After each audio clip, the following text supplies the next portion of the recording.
Good morning, everybody, and welcome to another special edition of the Joe Kubert School Saturday morning sketch class. Very excited to have you all here again, and we have a very special session lined up for today. As we all know, Mother's Day is tomorrow. It's a pretty important day. So we have a really special class geared up for Mother's Day this week with the great Fernando Ruiz, longtime instructor at the Kubert School, artist on Archie, Die Kitty Die, Boo, Grumpy Cat. Too many titles to choose from. So I'm really excited to have him here today. I think you guys are going to have a wonderful day with him. So let's not waste any time and get him going. So here we go, Fernando. Enjoy. Hi, everybody. Thanks for tuning in and joining me today.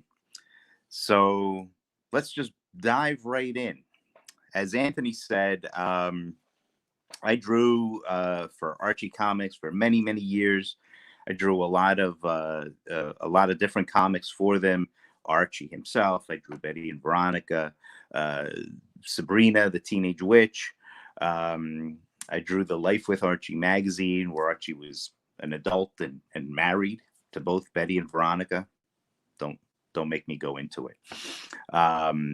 The Archie versus Predator miniseries, I drew that as well. So with tomorrow being Mother's Day, I thought we should do a nice Archie-themed Mother's Day drawing that if you follow along and if you draw with me, maybe you could give mom your drawing as a gift, or maybe turn it into a nice Mother's Day card. What do you say? Let's jump in. Okay, so I have over here my paper. I've got my my pencil ready to go. I see Oscar's joining us. Hey, Oscar, I've seen you here before. Now I'm going to be drawing a little darker than I normally would because I really want this to show up on camera and I want you guys to be able to see it.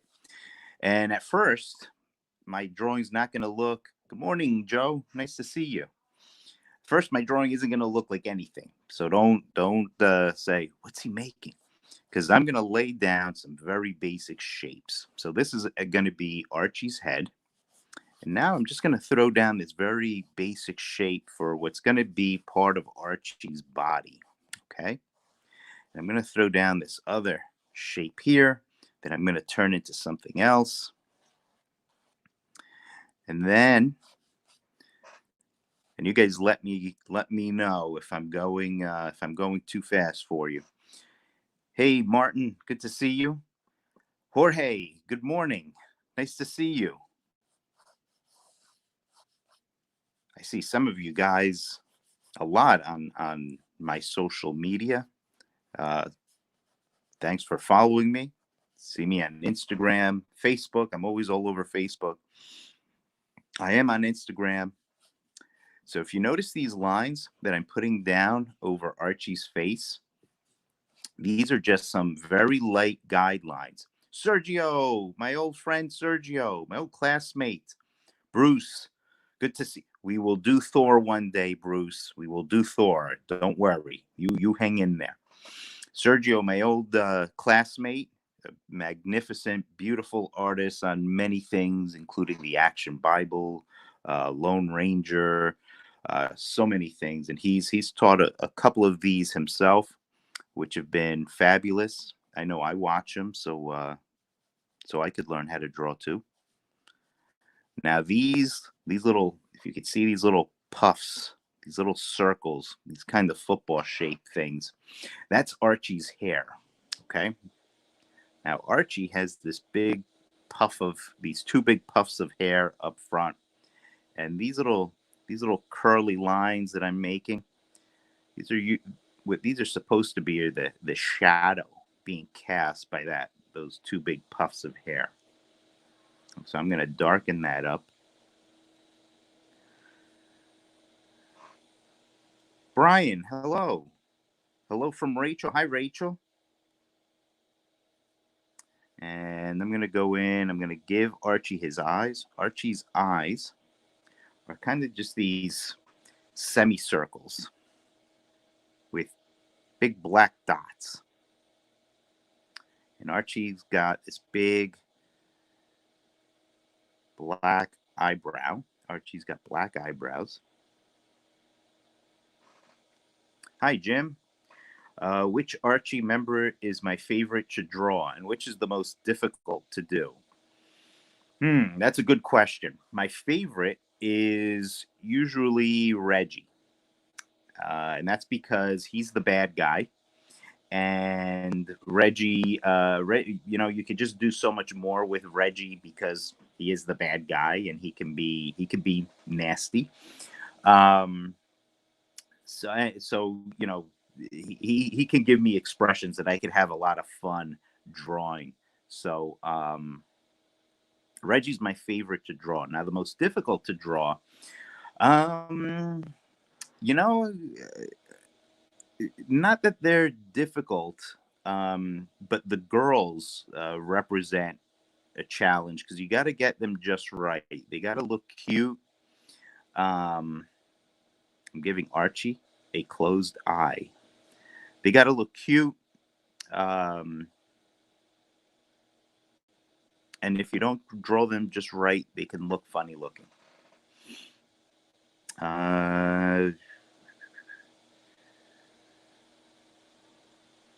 Hi, Paula. Yes, I teach sequential art at the Kubert School. Narrative art, we call it. Well, we could talk about doing something like that in one of these Saturday classes. Narrative art can be a little ambitious, but we could cover some ground in an hour. That's not undoable. I will make sure your suggestion is heard, Paula. Hey, Kenley.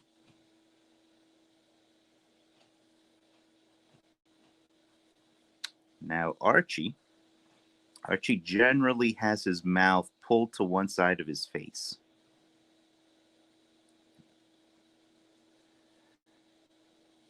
It's very rarely just right in the middle under his nose.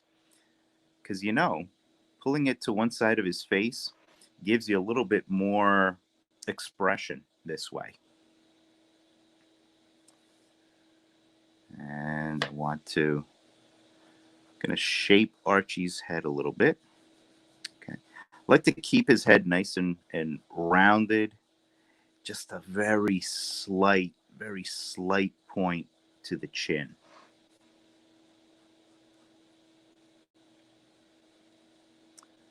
And Archie has ears. Archie has big ears because it keeps Archie looking goofy.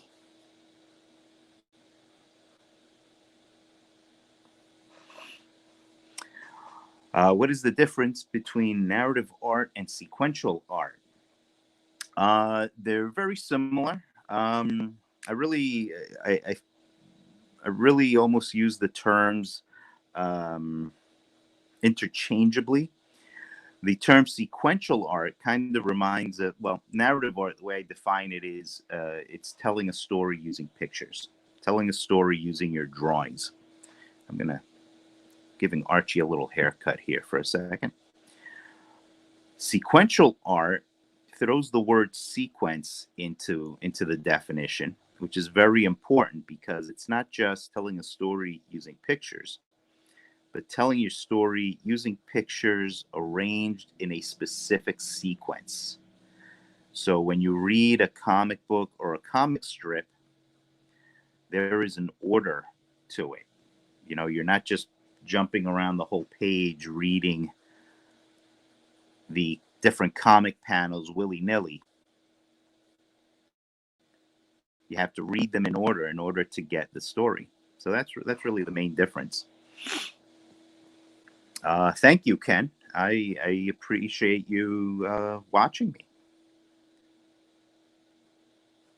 So now notice I've gradually, as I've talked here, I've been getting gradually a little darker. And notice how getting darker, as I get to the final look of Archie's face, I'm darkening my lines.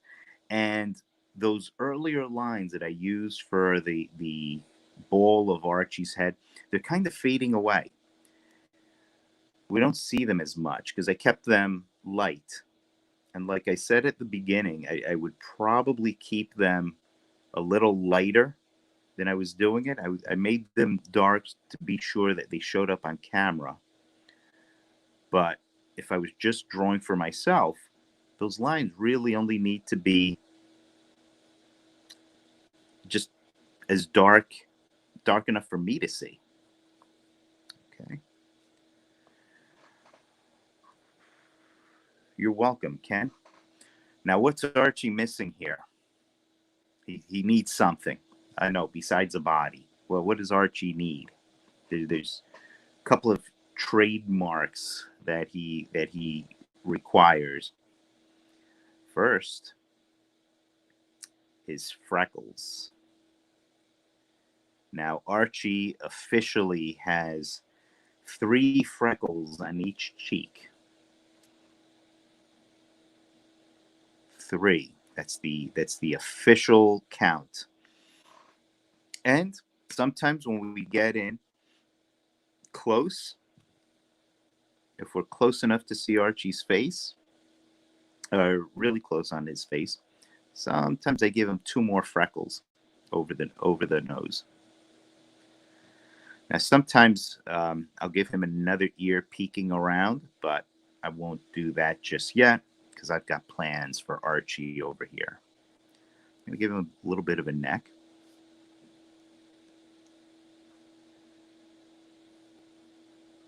So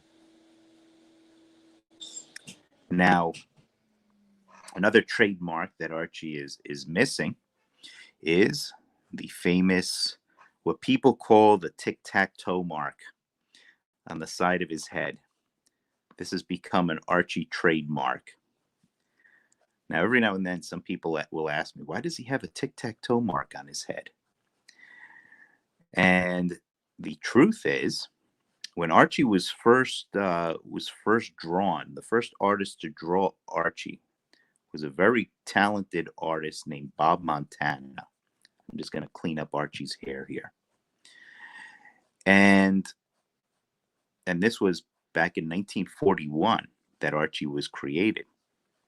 And Bob Montana drew Archie in a way that he gave him a popular hairstyle at the time, which was that the top of Archie's head would be shaggy, but the sides of his head would be buzzed short.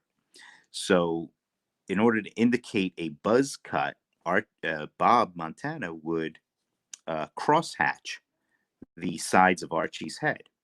And over the years, what would happen is that that crosshatching just got more and more open, and it kind of evolved into the pound sign or the tic-tac-toe mark that it looks like today.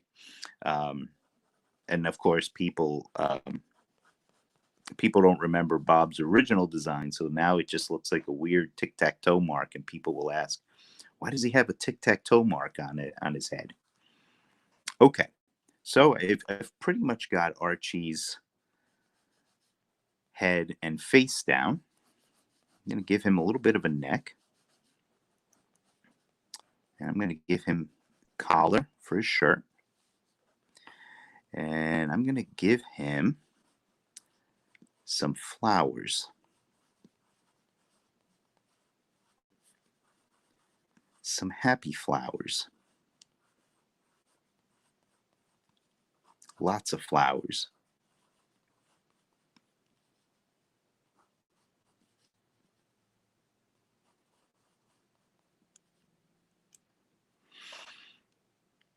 That's a good guess, Dustin. It's a good guess.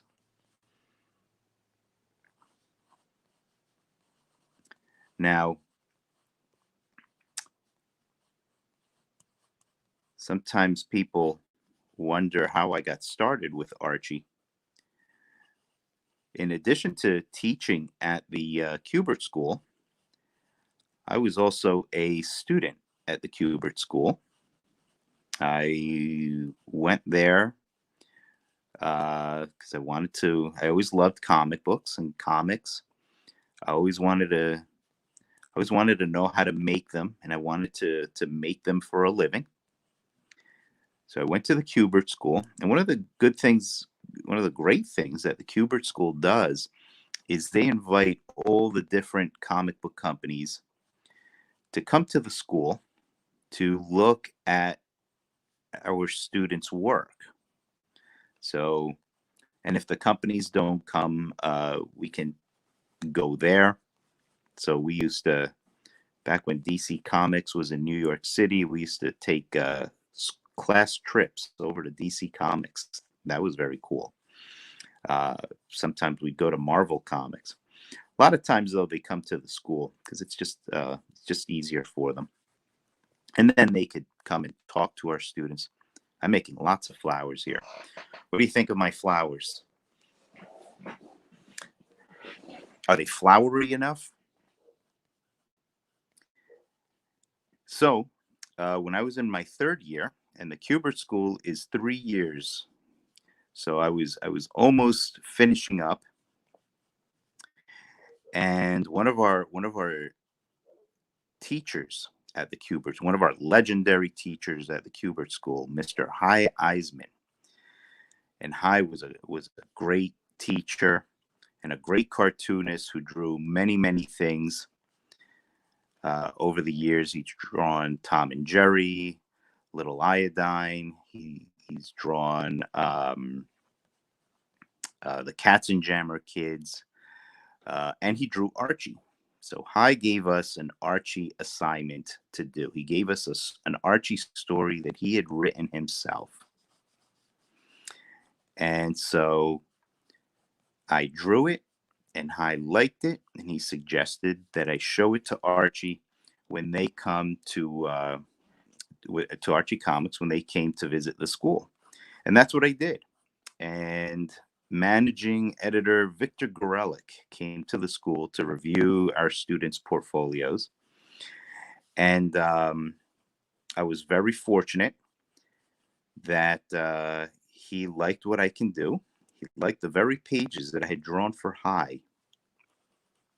So right there on the spot, I was very lucky that he offered me my very first Archie story to draw.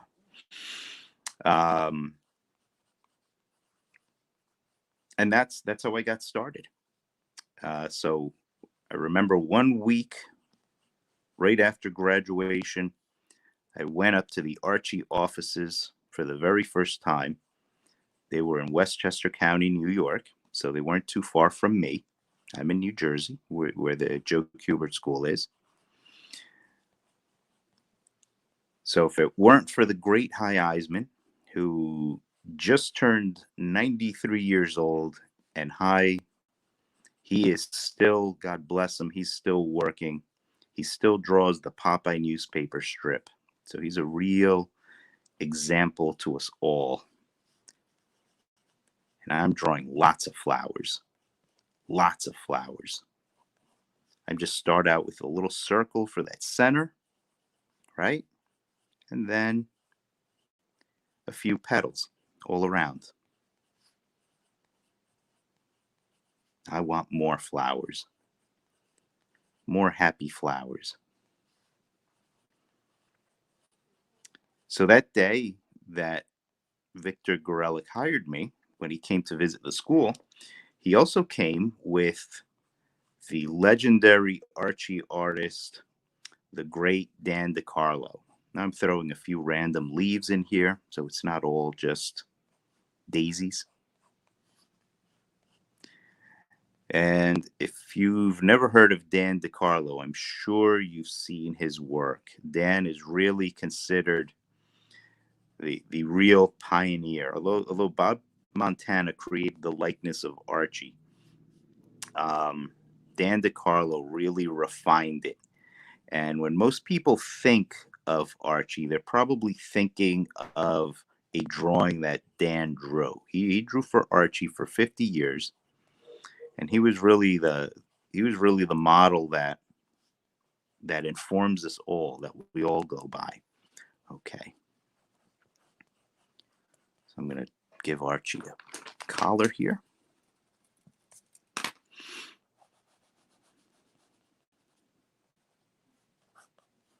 And maybe these flowers are in a nice big bouquet. I'm going to give Archie a shoulder.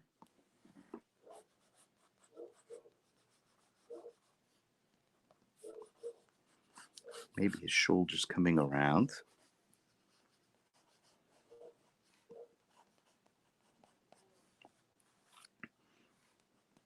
And actually, what if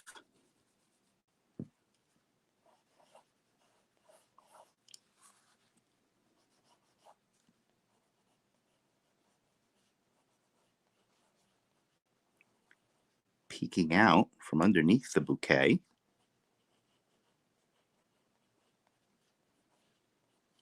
is a cat?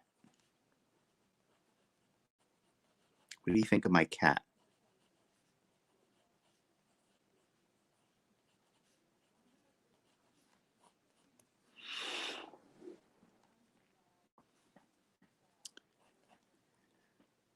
Thanks, Jim.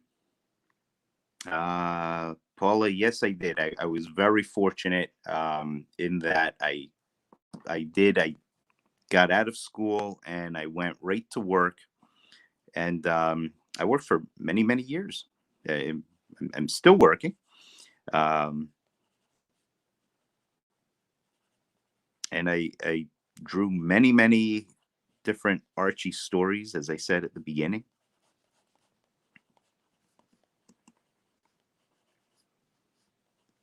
So the cat just adds a little humor to the piece, and that's always been a big deal with Archie. You know, it's not just that he looks like Archie, but he's got to be funny. He's got to be humorous.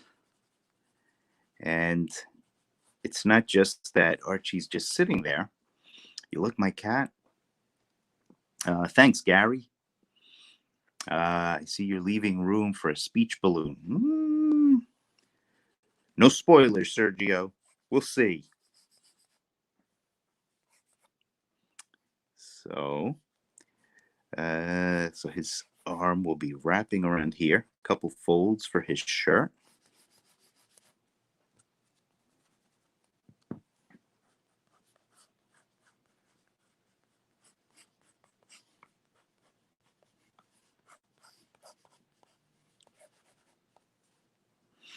Now,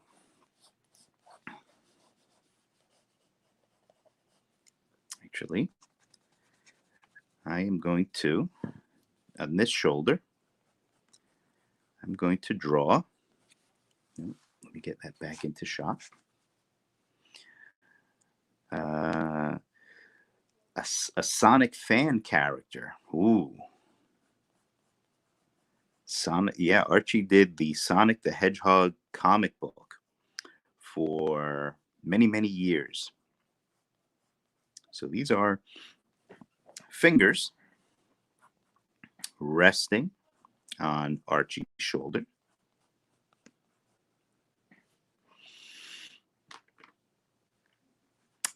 Thanks, Jim. And over here, we're going to have, actually, I may want to just take away a little bit of Archie's cheek here. It's the beauty of pencils. You can erase as needed. Now over here, I'm doing a girl's nose, a woman's nose, really.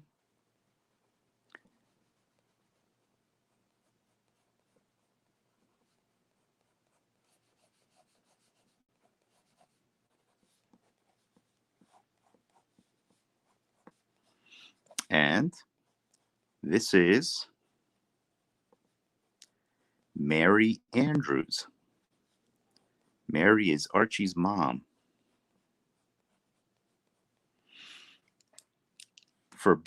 It's Mother's Day, so Archie's giving his mom a nice bouquet of flowers. little does anybody know that there's a cat inside.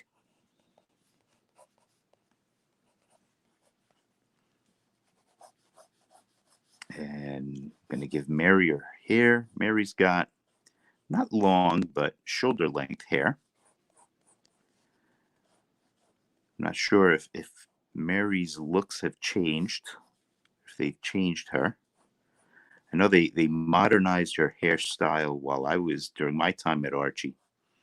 She used to have kind of a 1950s housewife sort of hairstyle, but they've updated that into bringing her into the 2000s. Still give Mary earring. So her nose, when it came down, it's kind of a little bit of a ski jump and then a slant down. Okay, so it just curve up a little bit, then slant downward. And I'll let you in on a little secret. Just about all the girls in Riverdale have the same nose. Ethel might be the exception. All the girls' noses, all the girls just about have the same profile, at least when I draw them. Now Archie's mom, we're going to give her a neck. And we're going to attach her to a body as much as we can see.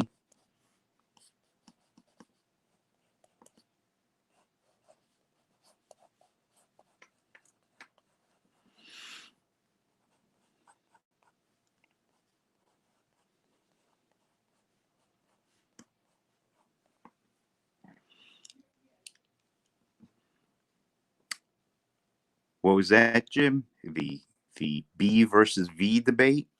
You can't answer that because that's the end of the story. You want that debate to go on forever.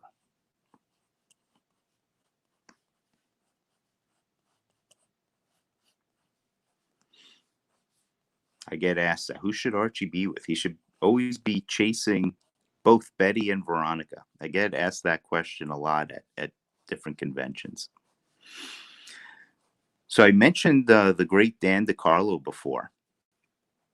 When I first started at Archie, because Archie, I'm not too far from their offices, I used to go into their offices in person. Now, when you're most comic book artists, we tend to work from home, and we send our work through the mail or through email. Electronically, we could send it in. Most of us don't have to go into the office, but at Archie, I usually did because I live close to them, and I could go in and hand in my work in person and get new work and new stories and talk to my editor about things. So Fridays used to be the day all freelancers would go in. All of us local guys would go into the office.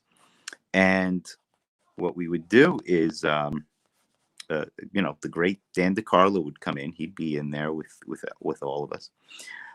Archie Comics would ask Dan to sit down with my pages and go over them because I was the new guy. I was the rookie starting out. So they wanted to make sure that I was learning how to draw the characters right. So I had a lot of good experiences, and I learned a lot from Dan, who was just a very, very gracious, very generous person, very kind with his time, very complimentary and flattering. So I was always grateful to have that opportunity to learn from the master. I've learned from many masters, thanks to Dan and Hy Eisman and many other of the great teachers I've had. So I'm just darkening up the flowers a little bit.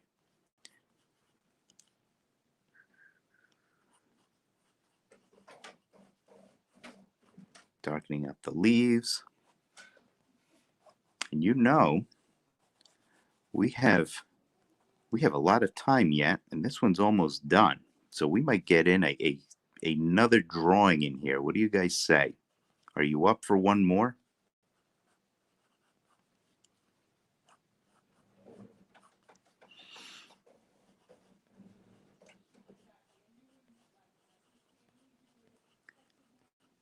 Let's do it. You guys got it. I hope you guys have been able to keep up with all my flowers. Now, and I'm going to say up here, happy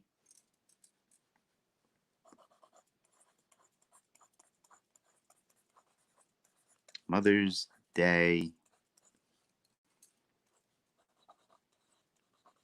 Mom. Now, I don't teach lettering at the Kubert School, but I think that's okay.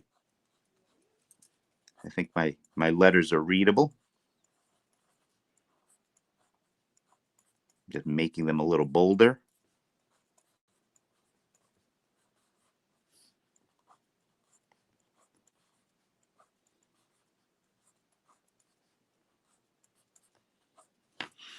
Happy Mother's Day, Mom. What do you think? Will Mom be happy to receive this? You guys want to give Mom your Archie drawings? What is Archie's hairline? You know, that's a good question, Paula. Archie's hairline just kind of disappears. His hair is orange, and there's no real hairline. It just turns into skin here. It's part of it's part of the fade of the buzz cut. Thank you, Sergio. What tools do I use for inking? Really, I'll use anything that'll make a black line. Thanks, Tom. That's a good question. Normally, a lot of times I will use a Croquill pen nib. Sometimes I will use a brush. When I'm on the road at conventions, when I need to do things very quickly, and I'm trying to stay neat, I will use one of these, which is a brush pen. Hold it up here. And if you look at it, and it kind of looks like just a plain old pen. But if you open it up, if you could look at oh, let me hold it there so you can see it. If you could see that tip, I'll show it over here. Can we get over to the camera view again? There we go. Might be able to see it better against the paper. It's got a very soft brush tip, and I'll make a couple of lines with it so you can see. See, so it gives me the control of a pen, but it gives me that nice soft tip of the brush. See that? I'm going a little fast here, but I just want you guys to see.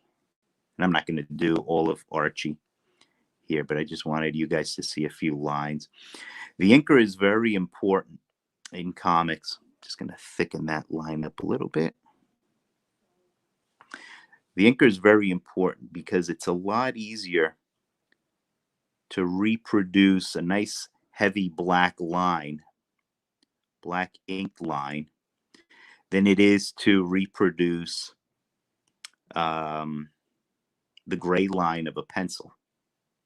You could get nice and black with ink, nice and dark, and everything will show up nice and crisply, especially when you add color.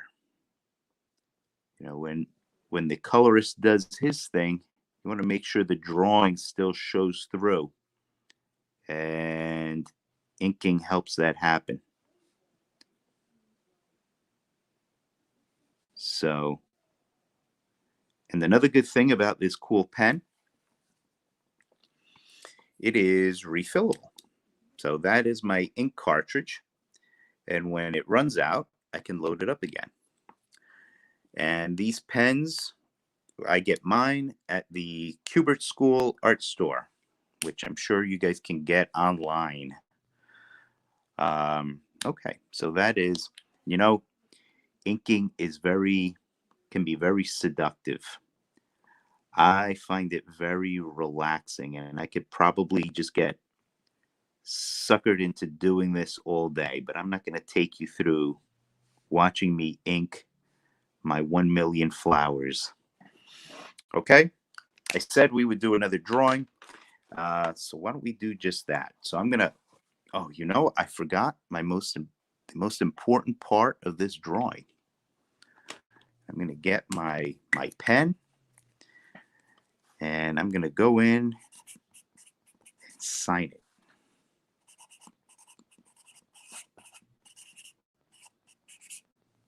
There you go. I hope I spelled that right. Yes. Okay. Let's see. An inker is very important, Peter. Yes. Thank you, Peter. I'm just getting your message now. All right. So I'm going to go to a nice, fresh piece of paper. Now, let's see if you guys can figure out what I'm going to draw. And I think you guys will be able to catch on very quickly. Thank you, Robert. I appreciate that. Orlando, my favorite pen. It's really the one I just showed you. That Pentel brush pen is the one that I prefer. If I'm using a Croquill nib, not to get too technical, but if I'm using a Croquill nib, I like a Hunt 102, which gives me just enough flexibility, but it's still hard enough that that I can get a nice solid line with it. So if you remember, when I drew Archie's head, I used a circle. This time, I'm going to use an oval. Okay? An oval. And I'm still going to give my oval the crosshairs. My favorite comic book inkers on my own work, or just in general in comics. And I'm answering Saruman 66's question. My favorite inker on me probably has to be, I've been very lucky at Archie. I had some very, very good inkers. The great Rich Kozlowski, who has also inked me and my friend and collaborator Dan Parent on our own independent comic book, Die Kitty Die. Rich is just great. He's got a very nice line.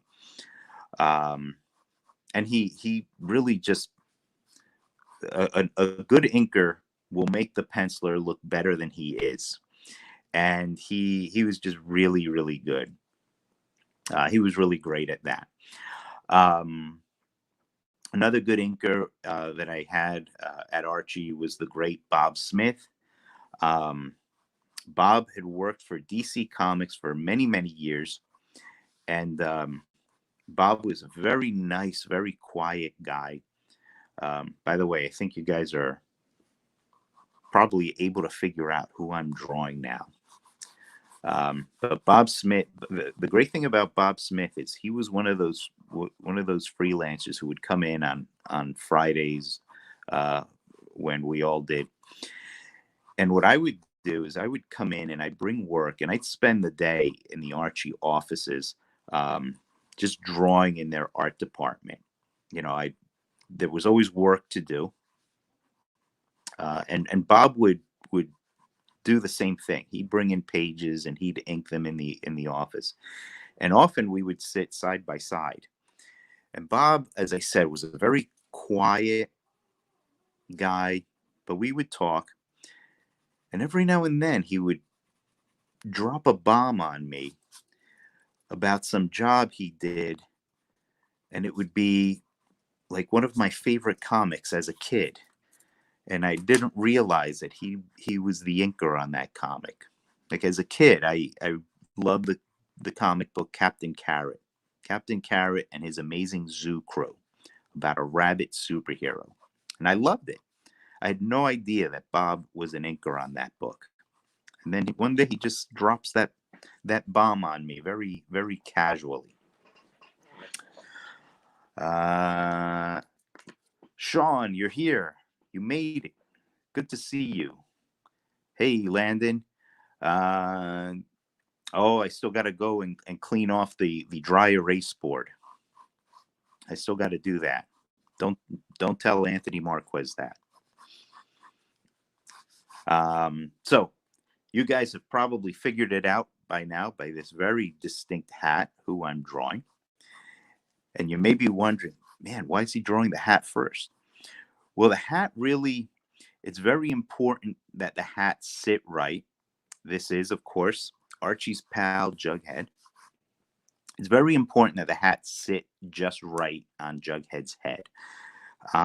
So that's why the first thing I do is I draw the oval. Then I draw the hat sitting on the oval. You don't want the hat to just sort of float above Jughead's head or just lay on top of his head. You want it to really sit naturally on his head. So that's why I start out with the hat first. Now, a few rules, a few laws of physics when it comes to drawing Jughead's hat. Number one, it always has 4 points. Don't accept those cheap knockoffs that only have 3 points. He has 4 points on his hat. Then he has this round pin followed by this rectangular pin. The round pin is always red. The rectangle is white. Now, one of the questions I get asked a lot is, why does Jughead wear this thing? Why is Jughead wearing this crown? And it's not a crown. It goes back to when, now, another dominant feature, and I'll continue my story in a moment. Another dominant feature on Jughead is his nose. So I'm going to go to his nose next. And right where those crosshairs intersect, that's where I'm going to start that nose. That's why those crosshairs are very important, because they're really your map. They're really your guide for where everything should go, where all his features should go. So I'm going to do his nose right from here, right from the center. And I'm just going to bring it to the edge of the oval. Okay, some people make the nose a little too long. And they also will make it either too square or too rounded. But it's really just in between. Okay, it's really just somewhere in between. So bring it out. I give it a very slight curve upwards. Sometimes people will just totally twist his nose. No, give it a slight curve upward. And that's really it. The nose really makes or breaks Jughead. Makes or breaks Jughead. Now, getting back to what I was saying before, the story of Jughead's hat. So Jughead was created, he was right there in the very first Archie story in 1941. Now, back in the 40s, men wore hats, not baseball caps like they do today. They wore real hats. Like you see Indiana Jones wears a fedora. That's what a lot of grown men would wear. So little kids, boys, would take their dad's old fedoras when their dad's fedoras would kind of lose its shape. And don't ask me why, this was the trend, but what they would do is they would cut points into the brim of the fedora, and then they would fold the brim up. So, and they would hold the brim in place with pins. And that's really what Jughead's hat is. That's really the secret of Jughead's hat. Landon's got a question. Do you find there are any unique challenges about doing the more cartoony style versus the more realistic, detailed superhero style? Yes, there are. Probably the two biggest challenges is, number one, when you're doing a cartoon, especially a specific cartoon like Archie, Jughead, the cartoon has to look like them. Jughead has to look like Jughead. Archie has to look like Archie. I drew Garfield, and he had to look like Garfield. These established characters always have to look like who they are supposed to be. If I drew Sonic, he'd have to look like Sonic. So character likenesses are very important. The other thing too is with cartoonier characters, if you remember the Archie drawing I just did, and now with Jughead, I'm using very simple lines, very, very simple lines. With more super heroic characters, more realistic characters, I can go in and I can shade and I can render, and I could use a lot of lines and shapes to capture the look of whatever it is I'm drawing, whoever it is I'm drawing. But with cartoonier characters, you got to do it in very few lines. I can't shade Jughead like I would in Batman. I've got to get Jughead down. I can't cross-hatch a bunch of muscles on Jughead. The shape of his head is just going to be the shape of his head.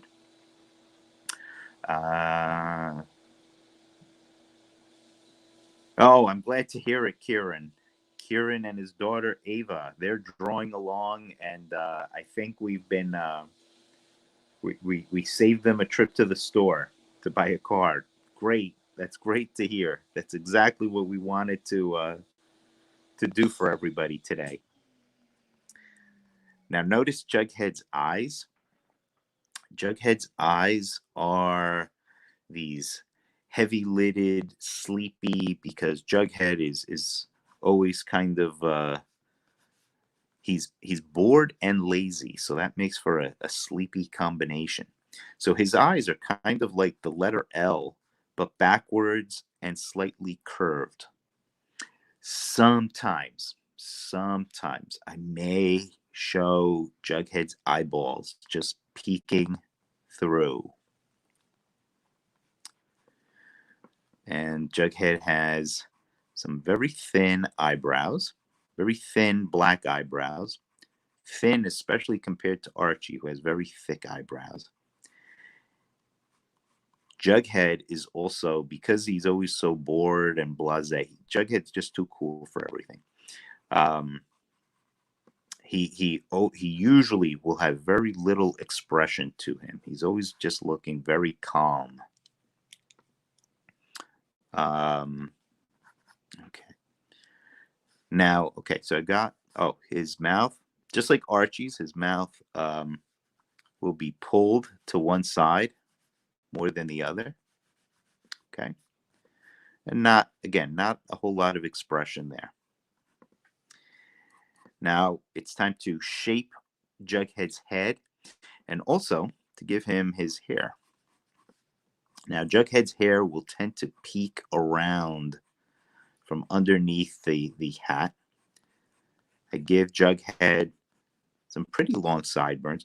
And remember, I gave Archie big ears. I give Jughead even bigger ears because Jughead is even goofier, funnier looking than Archie is.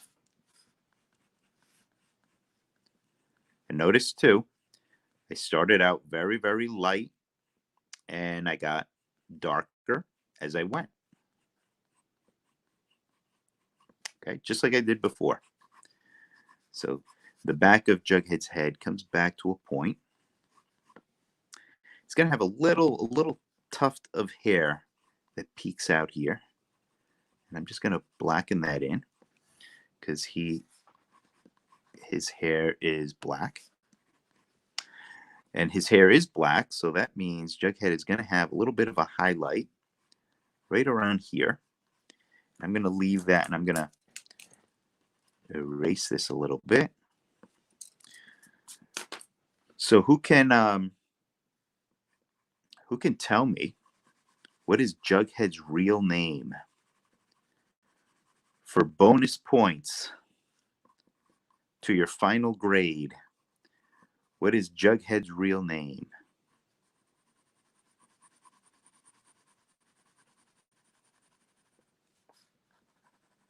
His parents didn't name him Jughead from birth, you know. Okay, so I'm going to come around here. Oh, close, Paula. Well, no, not really close, but I love the guess. I'm going to come around. Yeah, Jughead has a long chin, which is why I start out with the oval. I may not be able to see on camera, but my hand smeared the pencil a little bit. I'm going to go in with my eraser and clean that up. I may as well take out some of these lines I don't need anymore.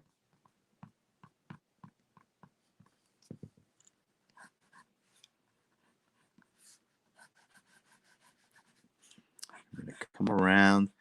I'm going to dip his face right back underneath his nose there.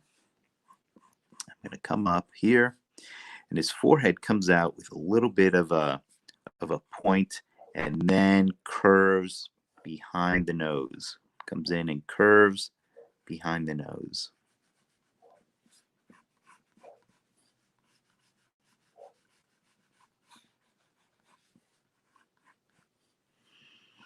Oh, we have a winner. Jesus Garcia, Forsyth. Oh, and Len came through with the full name, Forsyth Pendleton Jones III. Oh, Landon too. Forsyth Pendleton. Are you guys Googling? No fair Googling. That's correct. Jughead's real name is Forsyth Pendleton Jones III. Now Jughead has another trademark, a big tuft of hair that comes out. It just kind of overlaps the hat, so that's okay. It's just kind of like this floating rectangle. This floating rectangle, like so. And I'm going to add a little bit of a highlight in there. And I'm going to erase that so it doesn't stand out too much. And I'm going to darken that in. I'm going to shade that in. I'm going to shade that in.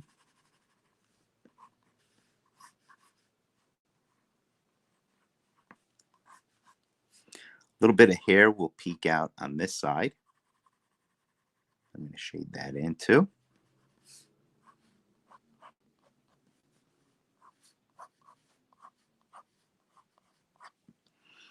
Just darkening up some lines. Is everybody keeping up? Oh, you Googled Landon? That's okay. You get the bonus points anyway.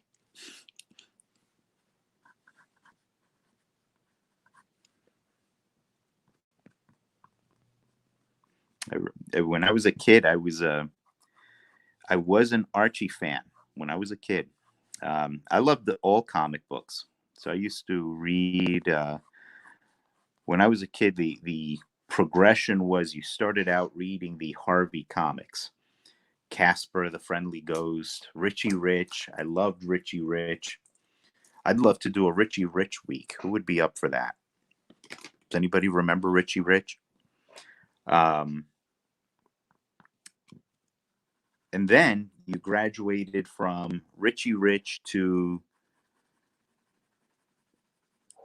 Archie, which was slightly more sophisticated than Richie Rich. And then you eventually graduated to the superheroes, the Marvel comics, the DC comics. And by that point, I was hooked. I loved comic books, and I knew I wanted to do something with comic books. I knew that's where. See, I loved making stories. I loved writing. I loved writing as much as I loved drawing. And comics is really the best way to do both at once, to tell a story and to draw. Jughead's going to have an ear peeking out right around there. And Jughead's a skinny dude. He's a string bean. He eats and eats, but he always remains skinny. He also has a little bit of a tail of hair hanging out in the back here. So I'm going to do that.